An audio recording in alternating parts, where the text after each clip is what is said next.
मेरे पापा मेरी जान है। बचपन से ही मैं अपने पापा की लाडली रही हूँ। मेरी दीदी कहती है, प्राची सब बच्चे रोते हैं तो मम्मी मम्मी कहते हैं, और तुम बचपन से ही पापा पापा कहती थी। हम 3 बहनें हैं और एक भाई है जो सबसे छोटा है। मेरे पापा ने कभी लड़के लड़कियों में भेदभाव नहीं किया। जब मेरी छोटी बहन हुई सभी लोगों ने यही कहा, 3 लड़कियां हो गई हैं, छोटी सी नौकरी है, कैसे पालेगा। तब भी मेरे पापा ने कुछ नहीं कहा। छोटी बहन के पैदा होने पर उन्हें उतनी ही खुशी हुई जितनी दीदी और मेरे पैदा होने पर हुई थी। मेरे पापा की एक आदत थी, वे हर कागज को बड़े संभाल कर रखते थे। वे पुराने पत्रों को भी संभाल कर रखते थे। वे उन्हें एक बंडल में बांध कर रखते थे।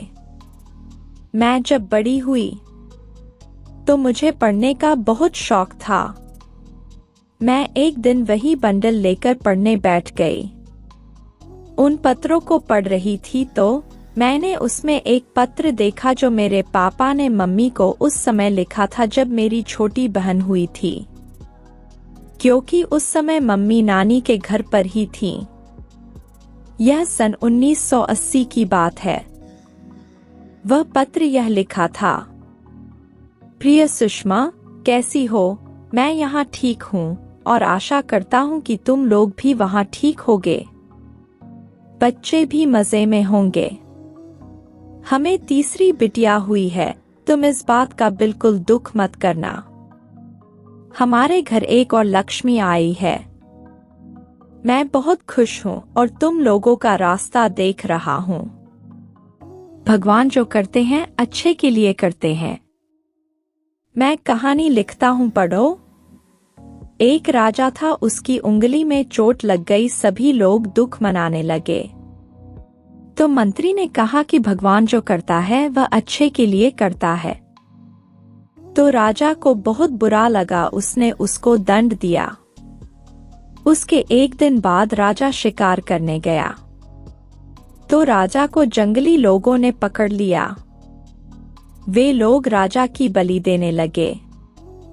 उनमें से एक ने देखा कि राजा की उंगली में चोट लगी हुई है, तो उसने कहा कि इस व्यक्ति की बलि नहीं दे सकते क्योंकि इसकी उंगली में चोट लगी हुई है।